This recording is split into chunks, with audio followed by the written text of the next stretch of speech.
Bom, então só respondendo. Ah, tá. Obrigado, Gabriel. Essa questão das pautas clínicas, realmente o hospital passou por uma questão muito delicada de recursos financeiros, né, por vários motivos. Né, por vários motivos, alguns a gente já sabia, outros eu aprendi na marra, inclusive, no movimento estudantil.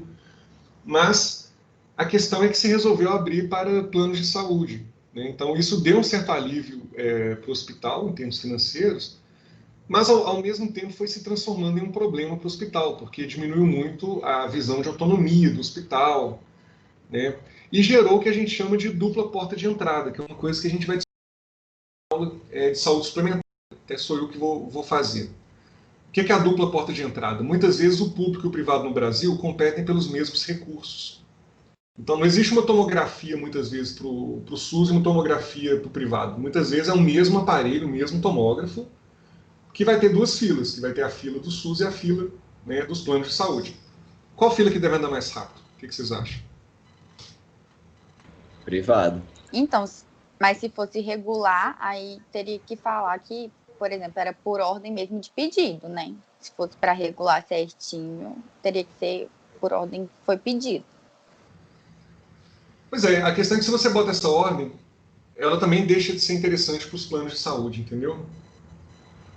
Para um plano de saúde não é negócio de fazer convênio com uma instituição que tem um volume alto de atendimento pelo SUS e que não vai ter diferença nenhuma para o seu pagador, né, para o seu usuário, ser atendido, né,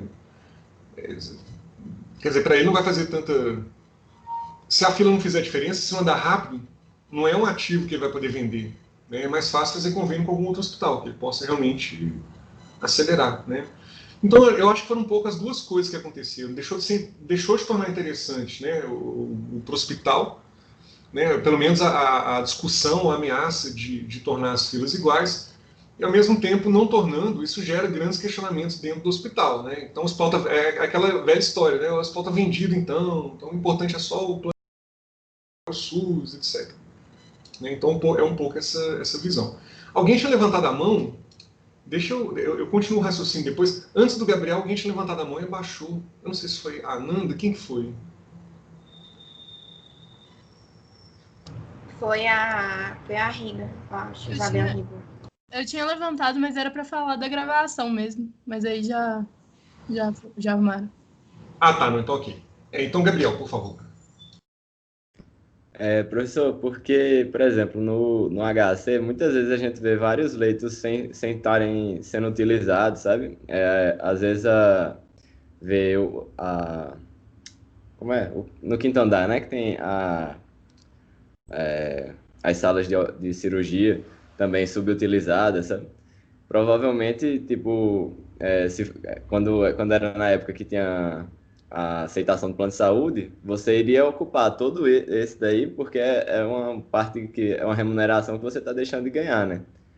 Então, por exemplo, se você tem um hospital que ele está com leitos vagos, as salas de cirurgia não estão sendo usadas em sua totalidade, a gente querer dizer que ele é 100% SUS parece mais um argumento político, né, para querer dizer que o hospital aqui é do povo, sabe? Do que propriamente você tem, tipo assim, porque querendo ou não, se você aceita plano de saúde, você está ajudando a sociedade também, né? E ajudando também o próprio hospital. Então, acho que se o hospital ficar com áreas vagas assim, acho que faria sentido, né? A gente, tipo, aceitar o privado também. Eu acho que se realmente estiver havendo vacância, né, estiver havendo uma ociosidade de leitos, eu acho que sempre é uma coisa para se pensar.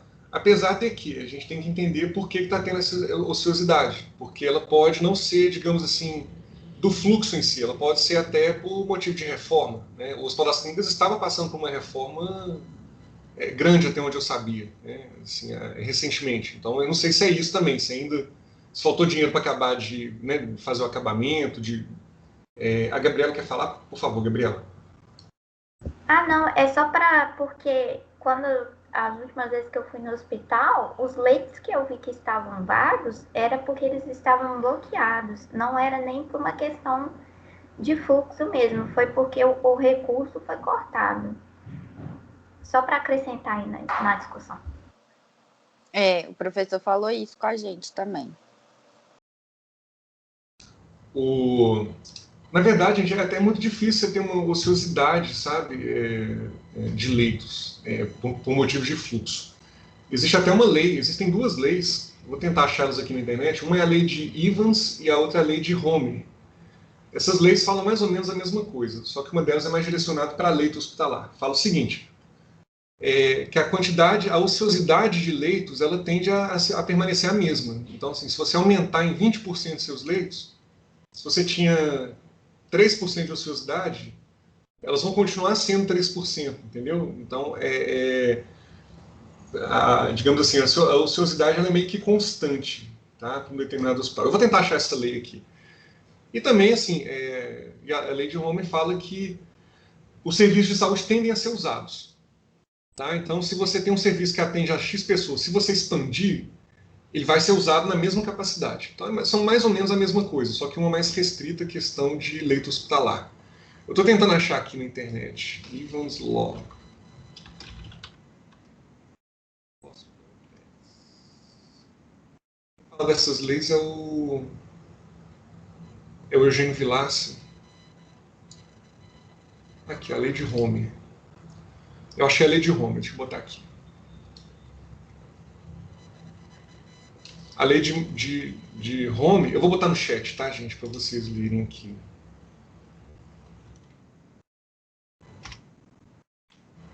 Numa população coberta, né, um leito hospitalar construído é um leito hospitalar preenchido. Tá? Então, é difícil você ter ociosidade mesmo. Provavelmente você vai ter uma ociosidade baixa, porém rotativa. A não ser que realmente tenha algum problema estrutural. Uma ala esteja em reforma, esteja faltando recurso, equipamento, né, para o leito ficar operacional. Tá? Essa é a lei de Homer. Deixa eu ver se eu acho aqui na Wikipedia, então, a lei de Evans.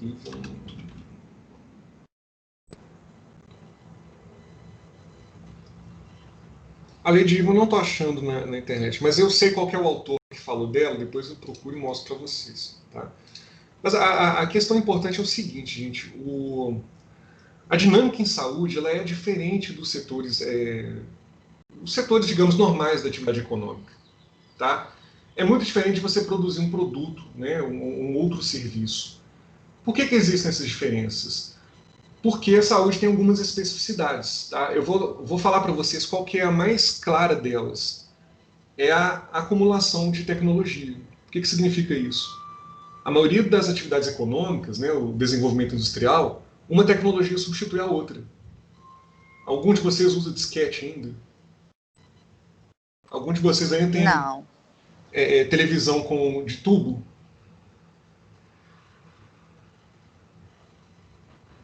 Radiola para tocar disco? Talvez até alguém tenha, mais por questões vintage do que de necessidade. O que foi, Ananda? Às vezes lá em casa tem mais para colecionar o aparelho do que para usar mesmo. Isso, viraram itens de coleção. Mas você não consegue ir no shopping hoje e comprar LP ou comprar disquete. Por quê? Porque foram tecnologias que foram substituídas. A tecnologia anterior, ela aposenta completamente, a tecnologia posterior aposenta completamente a tecnologia anterior. Em saúde você não tem isso. Então, vejam bem, quando surgiu o estetoscópio, ele não aposentou o exame físico, tá? A percussão, a palpação, a ausculta. Quando você criou o raio-x, ele não substituiu o estetoscópio. Quando você criou a tomografia, não substituiu o raio-x. Né? Quando você criou a ressonância, não substituiu a tomografia, o raio-x, o estetoscópio. Então as tecnologias elas vão se acumulando. Ela não fica obsoleta totalmente. Né? Ela sempre vai ter algum nicho propedêutico, de certa forma. Então isso faz com que a saúde seja cara mesmo. Ela tem uma tendência, né, a inflação médica, ela tem uma tendência a aumentar de custo. E as outras especificidades, né, do setor saúde mostram o seguinte, que é muito difícil você preencher todas as necessidades de um público só com o setor privado se os determinantes sociais de saúde não forem bons. Tá? Eu estou falando isso porque se a gente pegar, por exemplo, a Suíça, né? Os Estados Unidos sempre é tido como um péssimo país em termos de saúde, né? Todo mundo sabe disso. Vocês já devem ter visto o filme Cico 3 vezes no curso de medicina, né? Acho que vários professores gostam de passar esse curso em vários períodos, né? Mas ninguém fala do sistema suíço, que é igual ao Obamacare, né? Basicamente, o cidadão suíço é obrigado a comprar um plano de saúde. É um sistema que funciona muito bem. Os índices de saúde na Suíça são bons, né? E, para espanto do mundo inteiro, por 2 vezes houve um plebiscito para perguntar para a população suíça se eles queriam estatizar o sistema de saúde. Nenhuma das vezes o plebiscito passou. O cidadão suíço está feliz em ter um sistema de saúde privado com seguro. Eu estou falando então que isso se aplica a todo o país? Que se aplica na Suíça vai aplicar aqui? Não. A Suíça tem uma das rendas mais altas do mundo, né? A renda per capita média, a mais alta do mundo provavelmente, ou uma das mais. E a Suíça tem determinantes de saúde muito bons, né? Eles não têm que conviver com zika, com chikungunya, com dengue, com falta de saneamento básico, né? É um país que tem bons determinantes de saúde. Então é muito difícil a gente comparar tete a tete, né? Na Suíça, talvez um sistema desse dê muito bem. No Brasil, talvez a gente tenha problemas, porque se a gente... Eu gostava muito de começar as aulas de PSP fazendo um exercício com os alunos. Eu perguntava o seguinte: imagina que o SUS foi extinto. O governo agora vai dar um vale-saúde para você, um voucher, tá? Que seria equivalente ao gasto per capita em saúde, que é pouquíssimo, né, gente? São 100 e poucos reais, acho. Não. Vou até olhar quanto é que está hoje, porque o dólar aumentou, né? A gente esquece. Deixa eu ver qual que está o gasto por saúde habitante Brasil. O gasto atual é R$ 3,48 ao dia por brasileiro, tá? Então 3,48 vezes 365, 3,48 vezes 365 igual a R$ 1.270, tá? Então imagina que o SUS foi extinto e agora você recebe, em 1º de janeiro, você recebe um voucher de R$ 1.270. Eu peço para os meus alunos pensarem em todas as consequências disso, sejam elas positivas, negativas, neutras, né? Eu acho que uma consequência que emerge muito clara, a gente pode até fazer esse exercício, pensar isso um pouquinho, né? Mas uma consequência que emerge é o seguinte: imagina uma cidade, por exemplo, eu fui professor do Projeto Rondon em 2015, numa cidade do interior do Mato Grosso, que chama São Pedro da Cipa. É uma cidade que é em beira de estrada, 3 mil habitantes, assim, vive basicamente de subsistência e artesanato, né? Ninguém tem uma fonte de renda, assim, ninguém não, sempre tem alguém que tem algum manda-chuva, né? O prefeito, por exemplo, era o milionário da cidade, mas a maioria das pessoas tinha uma existência, sim, realmente na linha ali, né, entre a pobreza e... Mas estavam relativamente bem, as pessoas estavam empregadas, né? Acho que a crise chegou um pouco depois ainda. Mas a questão é, tem como você deixar toda a assistência de saúde de uma cidade dessa para o setor privado? Será que geraria lucro suficiente para justificar? Eles montariam um hospital privado nessa cidade, para começar? Né? Aí vocês imaginam que essa cidade você pode multiplicar por 1.000, né, por 3 mil no país. Vai ter um hospital privado em cada uma dessas cidades? Né? Ou vai ter um hospital numa cidade regional ali, mas vai ter sistema de transporte para todo mundo? Né? Vai ter clínica de atendimento privado para usar esse voucher de R$ 1.270? Então, na nossa condição hoje, também fica impossível. Então, eu sou uma pessoa muito do meio termo, né? Eu não tenho uma visão extremamente ideológica da saúde, que acho que nem muitos colegas sanitaristas têm, né? De que tem que estatizar tudo, etc., e que o setor privado só atrapalha. Mas eu reconheço também que, em algumas circunstâncias, principalmente em circunstâncias que a gente encontra muito no nosso país, não daria certo a gente deixar só o setor privado, né? Então, tem lugares que não adianta, é o SUS que vai estar lá, né? Interior do Pará, por exemplo, né? Um lugar que é talvez um dos mais complicados do país, né? Eu conheço bem, fiz muito trabalho lá. O interior do Pará vai ter que ter uma estrutura de saúde, não tem jeito, né? E essa estrutura vai ser deficitária. É muito provável que um hospital ali seja deficitário. As pessoas vão falar, mas tá vendo, esse hospital não consegue gerar receita. Não consegue gerar. Por quê? Porque existe uma visão também de que tem que haver um sistema para todo mundo, gratuito, que saúde é um direito. Então, nem tudo vai ser... Né, você vai ter, isso é a falha de mercado. Nem tudo vai dar lucro. Entendeu? Quando der lucro, ótimo, tudo bem. Então, o setor privado pode participar, desde que extremamente regulado, né, regulado no que precisa ser. Mas quando não puder haver uma regulação boa ou não houver lucro suficiente para justificar, né, o foco num determinado lugar, a gente vai ter que contar com o SUS, até a gente virar Suíça. Né? No dia que a gente virar Suíça também, pode ser que a gente até prescinda de muita coisa de um sistema de saúde universal. Né? Mas até a gente chegar lá, pode ser complicado. Isabela. Eu ia perguntar, onde que você trabalhou lá no Pará? Fiquei curiosa. Eu fiz parte de uma Força Nacional de Supervisão Especial do Mais Médicos, em áreas remotas. Então, a maioria dos meus colegas era supervisor em cidades de Minas Gerais, mas a minha vida era mais aventurária, né? Aventureira e divertida. Né? Eu ia, de 2 em 2 meses, eu ia para o Pará. A gente tinha cidades base, né? Eu fiquei em vários lugares no Pará como supervisor. A gente fazia todo um deslocamento com a ajuda do Exército, era uma operação militar mesmo. Né? Então, assim, andava às vezes 9, 10 horas na Transamazônica até chegar na cidade. Né? Então, eu fiz supervisão na cidade de Jacareacanga, que se você for ver no mapa do Pará, é exatamente a cidade do cantinho inferior esquerdo. Né? Fiz perto de Santarém, fiz em Conceição do Araguaia, Redenção, andei bem, assim, por várias cidades lá. Conheci os 4 cantos, literalmente, do Pará, sabe, fazendo isso.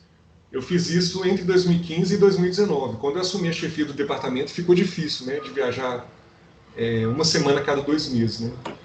Mas também, logo depois, o programa acabou sendo desmantelado, né? Ainda mais com a pandemia, não teria mesmo como viajar agora. Tem uma amiga que é de Redenção, professor, coincidência. É da faculdade? É da turma 150. Ah, sim. Redenção é um centro grande ali na região sudeste, né, do Pará. É um dos maiores polos locais ali. Né? Passei muito por lá. Cheguei a fazer a supervisão lá uma vez, mas eu passei muito por lá também, indo e voltando de outras cidades. Né? Mas foi um tempo divertido. Até que eu consegui fazer muita coisa também, gente. Quando eu formei, eu servi exército, né, eu fui convocado. Servi exército em Manaus, eu morei lá 1 ano. Então, e foi minha experiência clínica, na verdade. Né? Eu fiquei como adjunto da clínica pediátrica e foi o tempo que eu tive mesmo. Quando eu voltei, eu comecei a fazer mestrado em saúde pública. A gente nunca acha que vai parar de atender, né? Eu não achava que fosse parar, mas é tanta coisa para fazer desse lado aqui também. Né? Acho que tem pouco médico sanitarista, se a gente for pensar bem. Vocês não devem conhecer, sei lá, uns 2 ou 3, assim. Fora da faculdade, provavelmente vocês não conhecem nenhum, né? Ou conhecem 1 ou 2. Mas é um bicho difícil de existir. Então acaba que tem muita coisa para fazer. Né? E eu acabei trabalhando, por exemplo, como consultor do Ministério da Saúde. Já trabalhei também, fiz alguns trabalhos para a OPAS também, na Organização Pan-Americana. E aí você para de atender, não tem jeito. Né? Eu, até 2001 ainda atendi. Eu formei em 99, estou com 20 anos de formado. Aí eu servi exército em 2000. 2001 eu atendi e fazia mestrado. Aí em 2002 não teve mais jeito. Eu tive que largar a assistência. Mas onde estávamos? O Hospital das Clínicas a gente já conversou, né? Essa questão... Legal a sua história, pessoal. É porque é pouco mesmo, realmente, o médico sanitarista. Eu tive um tempo na Secretaria de Saúde aqui de Minas e você vê quão raro eles falam assim que às vezes aí tem um médico consultor, né, que vai uma vez por semana e tal, e realmente é pouco. Tem um sistema de informação que registra os trabalhos, né, as ocupações, né, o RAIS-CAGED, e eu lembro que eu fui médico sanitarista do Hospital das Clínicas, né. Antes de ser professor da UFMG, eu fui médico sanitarista do hospital. Eu era cedido para a faculdade, mas eu era ligado ao hospital.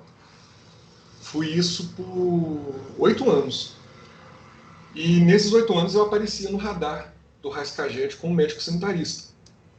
E nós éramos 0,6% dos médicos de Minas Gerais. Tá? 0,6%, número de sanitaristas conhecidos, né, declarados e mapeados. Tá? Talvez fosse um pouquinho mais também, né? Nem sempre existem todos os dados sobre as atividades das pessoas. Né? Mas é uma área que tem muita coisa para fazer. Né? Trabalho de saúde pública no Brasil não falta, né? A gente sempre vai ter coisa para fazer. Deixa eu ver se eu completo alguma coisa do meu raciocínio de atenção primária, gente. Então, bom, a atenção primária eu considero ela extremamente importante, né? Acho que eu dediquei boa parte da minha carreira acadêmica estudando atenção primária, inclusive, né? Tanto no mestrado quanto no doutorado. A disciplina deu aqueles artigos para vocês lerem, eu acho que está ficando já senso comum, né? Acho que a gente tem que tentar achar artigo que bate na atenção primária, que mostra que não tem valor, né? Porque, assim, até onde a gente sabe, até onde as evidências mostram, tem um valor muito grande. É uma forma de você racionalizar o recurso, né? E uma forma de garantir uma maior equidade em saúde. Então, isso para mim, é um ponto pacífico, que quando eu comecei a minha carreira não era, tá? Quando eu entrei no mestrado, ainda tinha muita discussão, a gente tinha muito que convencer as pessoas, sei lá, né? Muita gente resistente, né? Eu acho até por uma questão ideológica, na verdade, né? Quando era o Serra o ministro da Saúde, como ele que estruturou a saúde da família, né, havia um certo ranço mesmo político, né? E quando o Lula ganhou em 2002, né, e assumiu em 2003, o governo adotou a atenção primária, né, a saúde da família, então parou de haver esse ranço, né? Eu acho que parou de ser uma questão de governo, passou a ser uma questão de Estado, né? Agora, ela tem seus ciscos também, né? Eu não vou dizer que não tem, tá? É isso que eu não tinha completado. Quer dizer, os dois outros vídeos daquela aula, o vídeo da Giovanella falando, por exemplo, né? Foi criada agora uma agência privada de atenção primária, né? Que é tipo uma EBSER para gerir instituições, unidades básicas, por exemplo, né? E algumas facilidades também para o setor privado entrar em algumas funções do público, né? Eu acho que, grosso modo, tecnicamente, eu seria neutro em relação a isso. Eu acho que daria certo em muitos lugares, né? Eu acho que em muitos lugares seria regulado. Agora, sinceramente, eu tenho muita, assim, não adianta. O Brasil é um país muito complicado, gente. Aí acaba que é sempre alguém que vai indicar um político, que vai indicar alguém que tem uma empresa, que não sei o quê, entendeu? Então, é muito difícil a gente garantir no Brasil que a gente tem uma relação público-privado saudável, sabe? Mas isso não é um problema do privado, isso é um problema do público. Né? O público tinha que se organizar, tinha que se moralizar também em relação a isso. Né? Os princípios da administração pública são a transparência e a impessoalidade. Né? E a gente tem que trabalhar com essas coisas. E é difícil trabalhar com isso no Brasil, sabe? E às vezes a gente vê coisas assim. Você vê coisas muito complicadas, sabe? Deputado que monta empresa, que tenta ganhar concorrência e que ganha e que não sei o quê.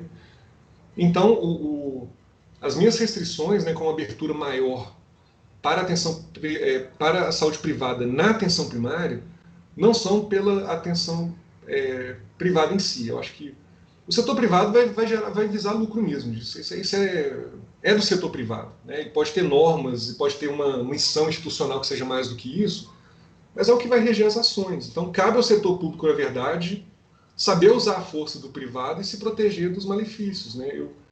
Eu brinco que o setor privado é como se fosse um touro que apareceu no seu quintal. Você tem duas estratégias, né? Você pode sair correndo e falar, nossa, um touro, eu não consigo, não tem como tirar ele daqui.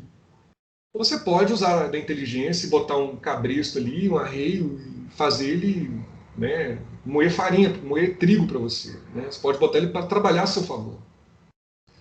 Então eu acho que o que falta na política brasileira é fazer o privado trabalhar a favor do público, e não o público trabalhar a favor do privado, entendeu? Que geralmente é o que acontece. Mas isso não é uma crítica inerente, intrínseca a ser privado ou a ser público. É uma crítica intrínseca às relações que o público estabeleceu com o privado no Brasil, né? Inclusive com dificuldades técnicas e às vezes intencionais de regular bem. Tá? Então, para encurtar a história, né, para mim a questão da atenção primária, eu vejo um pouco as duas coisas. Quer dizer, é importante dar autonomia para o gestor local, mas é importante que esse gestor local use essa autonomia com responsabilidade, não com irresponsabilidade. Né? E a questão da criação da agência e de outras coisas mais que são mostradas naquele vídeo da Giovanella, por exemplo, eu tenho um pé mais atrás, sabe? Eu sou bem a favor da participação do privado na saúde, mas eu acho que ela tem que ser bem regulada, bem estruturada, né, seguindo os princípios da impessoalidade, da transparência, e muitas vezes isso não acontece.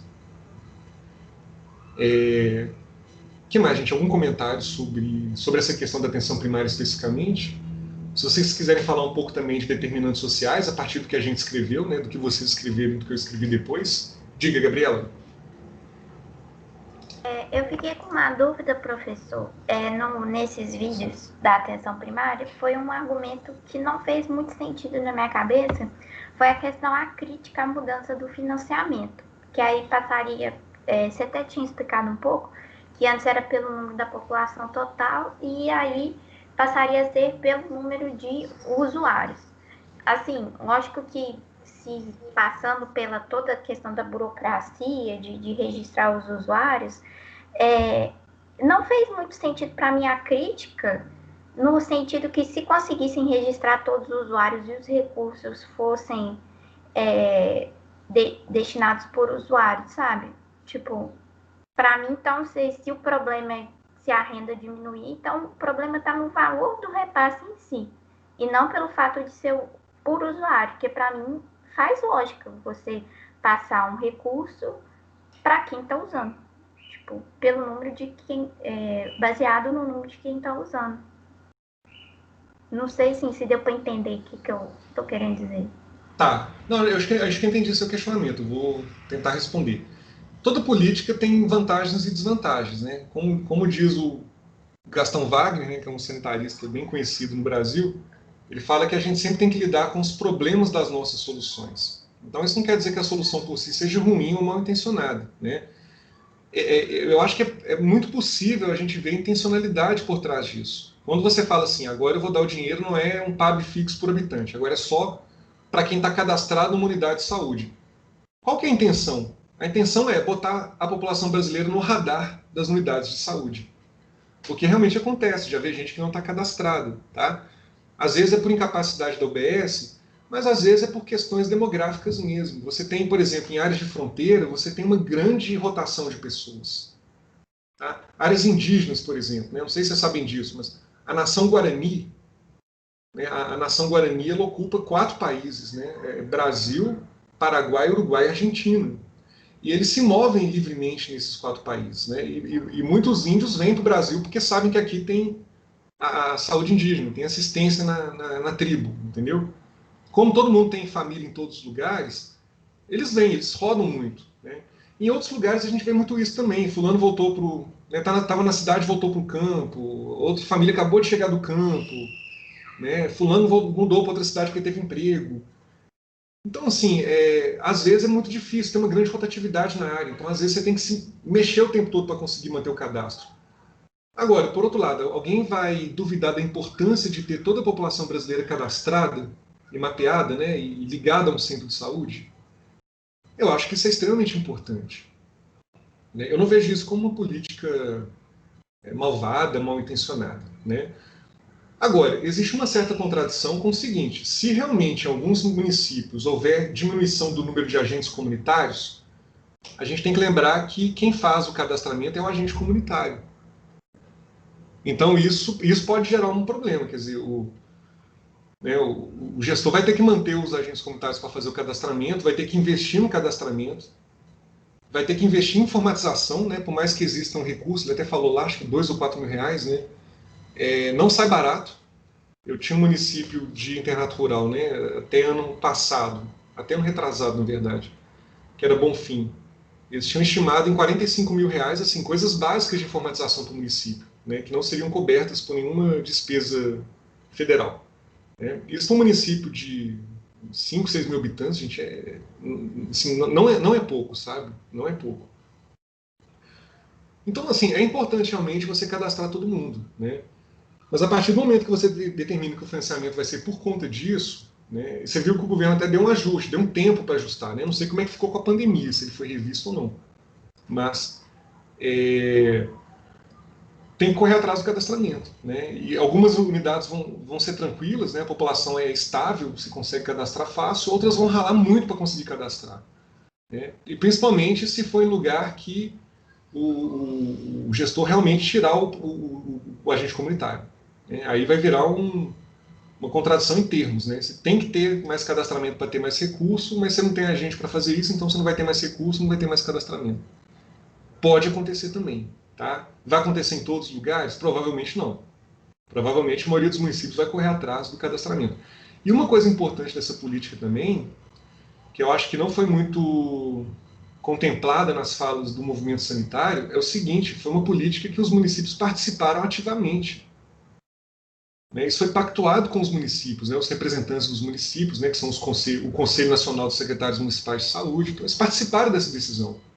Não foi uma coisa revelia do município, foi pactuado com eles, né? Então, isso é importante também, porque isso também é exercício de autonomia, né, é democracia, é uma decisão política de alguém eleito legitimamente, né, de uma prefeitura.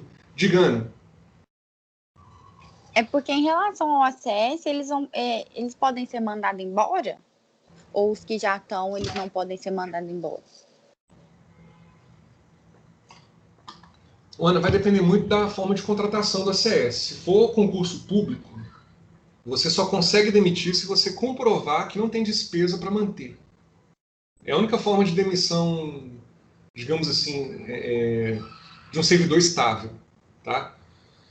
Agora, muitos lugares não contratam ACS como servidor público, contrata como o famoso contrato administrativo, né? Você pode fazer um contrato administrativo, você não dá estabilidade, mas também você não pode. É um contrato que tem validade determinada, né? São 2 anos, tá? O professor substituto da nossa faculdade, por exemplo, é contrato administrativo. Ele não gera direito, né? Assim, não gera direitos de estabilidade, direitos de professor efetivo e tudo, né? Pode ser mandado embora, pode ter o contrato rescindido sem problema. Então, onde o agente comunitário é contratado por contrato administrativo, não tem o menor problema. Ele pode ser rescindido, né? Você renova o contrato de 6 meses, quando acabar esse ano, então, ok, está todo mundo fora. Como servidor público é mais complicado, mas também eu acho que, dependendo do perfil do município, não é difícil também ele comprovar que não tem como manter aquele funcionário, né? Que tem que diminuir mesmo o número de agentes comunitários. Tá? Então você vai ter esses 2 perfis aí, grosso modo. Mas é perfeitamente possível reduzir o número de agentes comunitários, sim.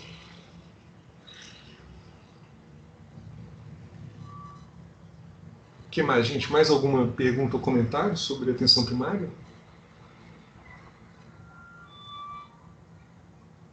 Acho que foi bom a gente ter essa conversa, acho que realmente faltou isso, né? Acho que realmente ficou muito terceirizado, né? Vocês falando e a gente mediando. Eu acho que fez falta.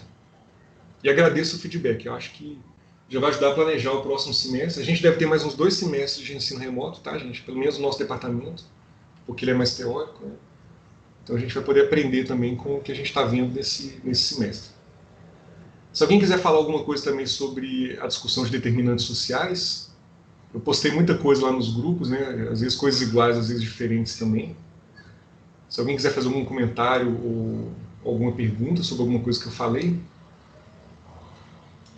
Professor, eu não entendi muito bem a parte daquela diferença entre a latina, sabe? Daquela questão da reflexão. A diferença de quê, Ananda? Acho que eu não entendi, não. É porque tinha uma reflexão que comparava eu não lembro direito. É tipo uma visão que foi estabelecida no mundo todo e uma parte latino-americana que criticou, sabe? Do PNPS lá. Eu sei, a reflexão 4 dos modelos de determinação social, né? Eu não entendi muito bem a crítica em si e tipo, como que seria a melhora latina, sabe? Entendi. Eu dei umas pinceladas nisso em alguns grupos, mas a questão é a seguinte: o que essa crítica está falando é o seguinte: a América Latina é o lugar mais desigual do mundo, né? Será que dá para a gente pensar em determinantes sociais sem pensar, digamos assim, radicalmente a estrutura sei lá, da sociedade, modelo social, modelo econômico, modelo ambiental, etc., né?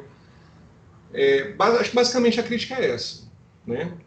E o que eu falei em alguns grupos também foi o seguinte: a gente tem que pensar que saúde é uma política social, né? E às vezes o setor saúde é muito arrogante de pensar que, como saúde envolve tudo, então saúde manda em tudo, sabe? Assim, às vezes você vê gente que está na unidade básica de saúde extremamente bem intencionada, mas acha que tem que mudar o mundo ali, tem que alfabetizar todo mundo, tem que ensinar crochê para todo mundo. Opa, peraí.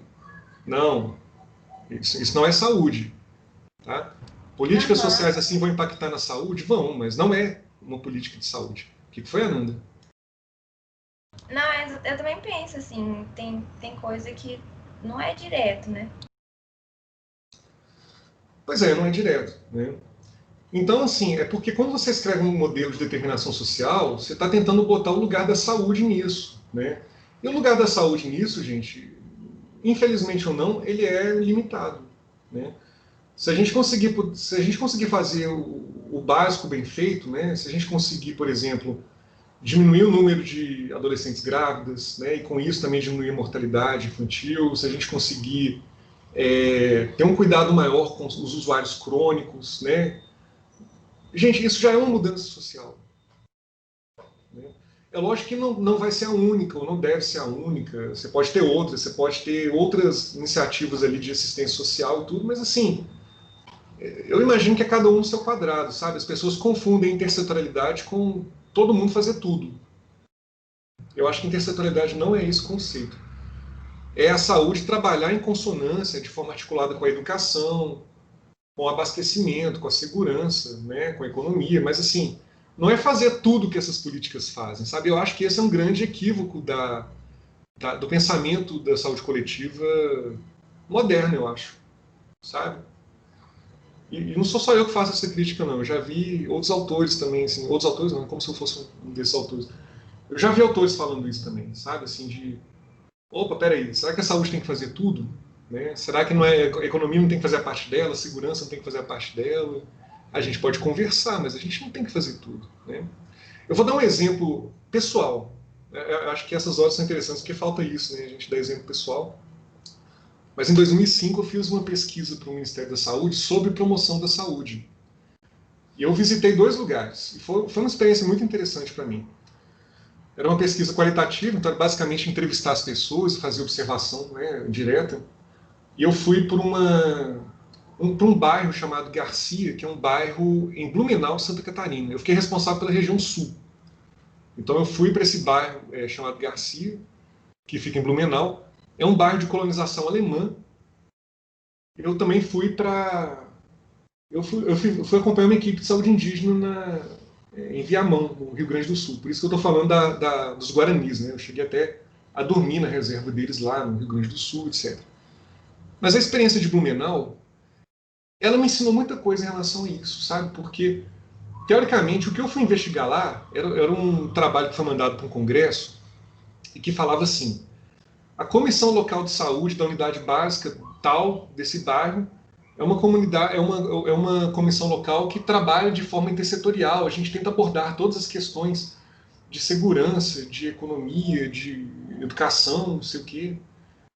E eu fui entrevistar as pessoas da comissão, né? E aí quando eu chegava lá, eu perguntava assim para... Eu lembro muito de uma senhora com quem eu comecei a conversar, né? O que vocês discutem na comissão? Ela falou assim: a gente discute a falta do remédio, né? A falta do médico, demora no atendimento. E eu fui investigar, né? Mas vocês conversam sobre educação, vocês conversam sobre segurança? Não, era mais essas coisas mesmo. Eu achei aquilo engraçado, porque contradizia com as informações que eu tinha que me levaram lá, né? Aí eu fui ler as atas da comissão local. Pelas atas você vê que eles tinham uma vontade de trabalhar de forma mais intersetorial, né? Então eles falavam assim: convidamos para a nossa próxima reunião o secretário de Educação para falar para a gente sobre educação. Aí você olhava a ata seguinte, o secretário de Educação não pôde vir. convidamos para discutir aqui a segurança, né, o secretário de segurança. Aí depois você vê assim na ata, o secretário de segurança não pôde vir. Então, assim, talvez uma pessoa ou duas pessoas tentassem fazer uma discussão mais multissetorial, né, ou intersetorial, mas não conseguiam. E aí o que eu percebi, o que eu aprendi com isso, foi que quando eu acabei de entrevistar essa senhora, ela pediu licença porque ela ia para a Associação das Mães Rendeiras, ensinar as meninas lá da área a trabalhos manuais. E aí, conversando um pouco mais com ela, eu percebi que ela também participava do orçamento participativo do município. E aí eu comecei a entender uma coisa importante, né? Porque ela era intersetorial.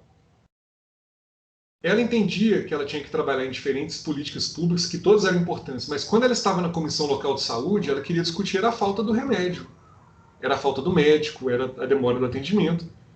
Né? E quando ela ia para a Associação das Mães Rendeiras, ela queria ensinar, queria profissionalizar as meninas que estavam lá. Quando ela ia para o orçamento participativo, ela queria conseguir recursos para a creche, que era uma briga daquela comunidade. Né? Então, eu tive duas lições importantes sobre promoção da saúde, determinação social e intersetorialidade quando eu fui fazer esse trabalho. Uma foi essa, né, que as pessoas são intersetoriais, né, não é a saúde que é intersetorial. E uma coisa importante que eu percebi também é o tanto que aquela comunidade se mexia para conseguir as coisas que ela precisava. Tá? A Jaqueline está falando que tem que sair. Não, ok, Jaqueline, a nossa conversa nem ia durar muito. Né? Só falar isso aqui a gente vê se alguém mais quer falar. Mas uma coisa interessante que eu percebi lá era isso, que, por exemplo, eles queriam uma creche, eles realmente fizeram todo um trabalho, toda uma articulação, inclusive com orçamento participativo, para conseguir a creche. Eles conseguiram, mas a creche não saía, demorava, não tinha material, não tinha gente para... Sabe o que os homens da comunidade fizeram? Começaram a construir a creche. O terreno já estava reservado, eles juntaram uma graninha lá, compraram tijolo, compraram cimento, começaram a fazer. Então, assim, eles criaram um fato. Fica difícil depois para a secretaria, sei lá, atrasar mais, né? É um compromisso forte, né? Eu lembro também, uma coisa que eu não esqueço, pode parecer bobagem, mas eu estava entrevistando justamente o líder dessa associação comunitária e a pilha do gravador acabou, eu troquei. E ele falou assim, o que você vai fazer com essa pilha? Eu falei, eu vou jogar fora. Ah, não, mas deixa que eu jogo fora aqui, porque a gente recicla pilha aqui.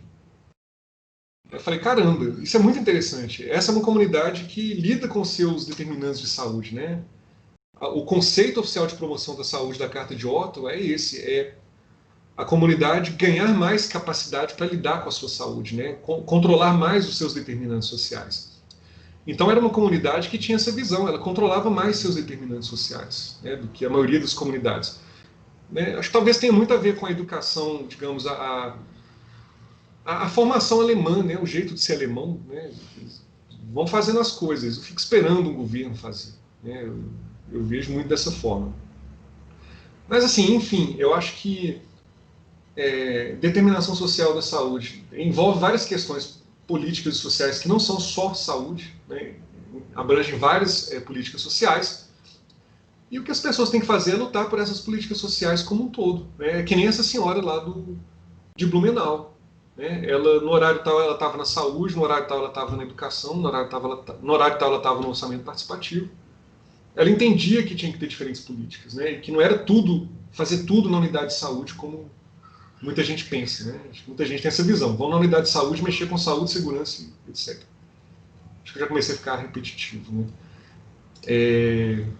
Alguém mais, gente, quer falar alguma coisa, fazer algum comentário? Eu também nem sei se eu expliquei, Ananda, se eu deixei claro qual que era Uhum.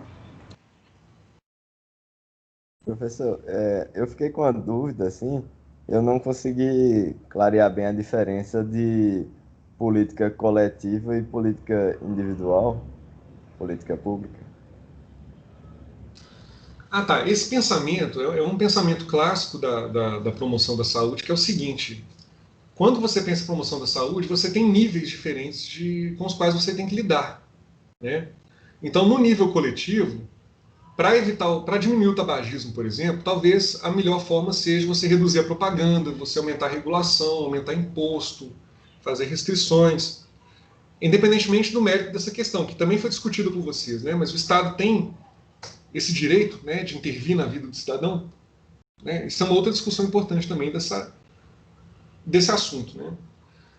Mas coletivamente você vai fazer isso, e individualmente a questão é outra, né? Eu falo assim, o que o Geoffrey Rose quis dizer com esse pensamento, né, de que é melhor você intervir coletivamente em determinantes sociais assim, é que eles vão fazer mais efeitos. É muito diferente de você tentar educar o sujeito a não comer sal, a não fumar, a não comer açúcar, a ter uma vida saudável, entendeu?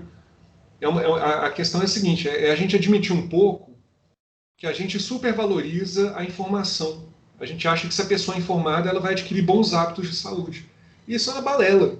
Eu até falei isso em vários grupos. Se isso fosse verdade, os estudantes de medicina seriam os mais saudáveis do mundo. Né? Dormiriam 7, 8 horas, né? Não fariam abuso de nenhuma substância, teriam um estilo de vida extremamente saudável, comeriam bem, fariam atividade física regular. Né? Talvez alguns de vocês façam algumas dessas coisas, mas eu não sei se, né, pensando sempre em coletividade, né, gente? Saúde coletiva a gente não pensa no individual. Coletivamente, como é que deve ser essa curva de Gauss? Né? Será que está todo mundo... Qual que é o desvio padrão? Né? Como é que é essa média aí? As pessoas estão conseguindo ter um estilo de vida saudável? Porque informação o estudante de medicina tem. Né? Então a gente tem que tomar cuidado com isso. Eu acho que não tem ninguém no mundo, no Brasil, que não saiba que cigarro faz mal. Qualquer pessoa analfabeta sabe que cigarro faz mal. É muito fácil você perceber isso pela propaganda. Né? A propaganda, sem palavras, uma imagem te mostra isso. Mas nem sempre o problema é falta de informação. Sabe? Então, o que o Geoffrey Rose, no final das contas, ele quis dizer é isso. Se você tiver $1 milhão para gastar para tentar diminuir o tabagismo, vai ser mais eficaz você gastar esses $1 milhão em cartilhas e aulas dizendo para as pessoas que elas não devem fumar? Ou vai ser mais útil você gastar fazendo lobby no Congresso para mudar a lei, entendeu? Restringir, aumentar imposto? O que ele quis dizer é que esse gasto, digamos, no nível coletivo, ele é muito mais eficaz do que o gasto no nível individual. O nível individual, você deve ter, claro, um médico de família, uma equipe de saúde da família que te acompanhe longitudinalmente, que consiga trabalhar esse fator com você, fazer entrevista motivacional, te ajudar a suplantar um hábito ruim ou a implantar um hábito bom. Mas coletivamente não é assim que você vai trabalhar, não é tentando educar a população, entendeu? A gente superestima muito isso. Né? É muito comum a gente falar, né? Fulano tem esses hábitos, mas é falta de formação, né? Falta de escolaridade faz isso. Não, não é isso, viu, gente? Isso é um grande erro. É claro que ter informação sobre os problemas de saúde é importante, mas não é suficiente para mudar hábitos de saúde, né? E a gente sabe disso. No fundo, a gente sabe disso. Não sei se eu te respondi, Gabriel. Sim, obrigado, professor. De nada. O que mais, gente? Mais alguma dúvida?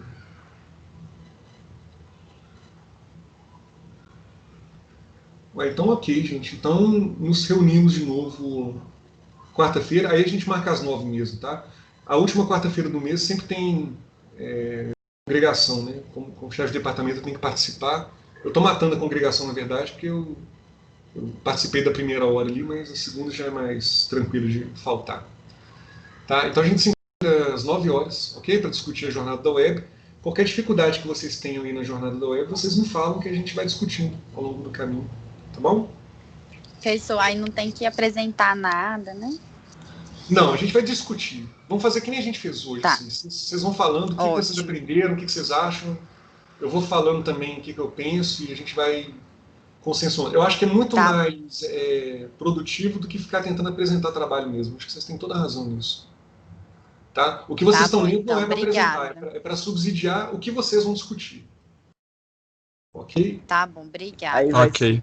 Mas e aí vocês podem tanto falar na quarta-feira, né, oral, durante esse nosso encontro, como vocês podem também escrever no fórum que eu vou botar lá, o fórum da Rebarba. Quem falar assim, eu não falei tudo o que eu queria, vocês podem escrever lá depois, tá bom? Ok. Mas aí não é uma atividade obrigatória, nada, é só para quem realmente quer acrescentar mais alguma coisa, tá? Gente, então é isso. Então, muito obrigado aí pela participação de vocês. Se tiverem novas dúvidas também sobre qualquer tema que a gente discutiu, a gente aproveita, tá, os encontros síncronos que a gente ainda vai ter para a gente discutir. Ok? Ok, Ok, tchau. obrigada, professor. Obrigado, gente. Tchau para vocês, bom almoço e bom resto de semana.